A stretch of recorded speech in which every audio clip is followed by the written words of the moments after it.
আসসালামু আলাইকুম। আপনার ব্যক্তিগত সময় সংবাদ। তো আজকে যখন আঙুল চাটুরে লিখে থেকে আছে। আসসালামু আলাইকুম। হ্যাঁ হ্যাঁ ভাইয়া কেমন আছেন? ওয়ালাইকুম আসসালাম। কি নাম আপনার কি? আমি হচ্ছে সময় সংবাদের কথা নিয়ে রাখা। ও আচ্ছা। তো আমার কাছে কি তো আপনি তো আঙুল চাটুরে লিখেছেন। হ্যাঁ জি হ্যাঁ। আমি চেষ্টা করেছি ভাই। আমি আপনার কাছে আসতে আমি এত ভালো লাগতেছে ভাইয়া তো আপনি একটু কবিতাটা পড়ে শোনাতেন। আচ্ছা সকালে বিকালে শুধু আঙুল চাটে, পড়া নাই লেখা নাই খেলাধুলাই কাটে, ঠান্ডায় ভয় পায় গরমে নাচে, সুযোগ পেলেই সে আঙুল চাটে, পোলাও কোরমা দেখলে তার লুর পরে, বাসের গন্ধ শুকলে সে বমি করে।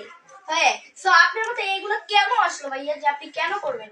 এটা আসলে একদিন আমি আর আমার ভাই বসেছিলাম, তো আমাদের মনোরঞ্জন থেকে কিছু একটা করা যায়। আর কি বোরিং লাগছিল? হ্যাঁ বোরিং লাগছিল। তখন আমরা এই কবিতাটা বানাই। হ্যাঁ আমার বড় ভাই আর আমি মিলে মিলে এই কবিতাটা বানাই। তো এই কবিতাটি প্রায় 11টার দিকে আর কি বানাই ওই দিনটার, তবে তারিখটা আমার ঠিক মনে নেই। বেটে মরছি আমরা বানাইছিলাম, এটা বানাইছিলাম আমি 2023 সালে।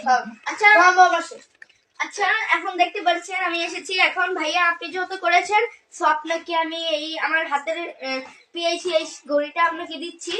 তো আপনি এই ঘড়িটা আপনি এটা কি বলেন? আচ্ছা এই এটা পরে থাকবেন সবসময়, স্বর্ণের একটা ঘড়ি, 3,20,000 টাকা। সো আপনার জন্য এই ছোটখাটো একটা গিফট। এছাড়া এটা তো মনে হচ্ছে আমি আপনাকে গিফট করছি। আচ্ছা যাই হোক, ওটা বলি চলে যাই। হ্যাঁ ভাইয়া।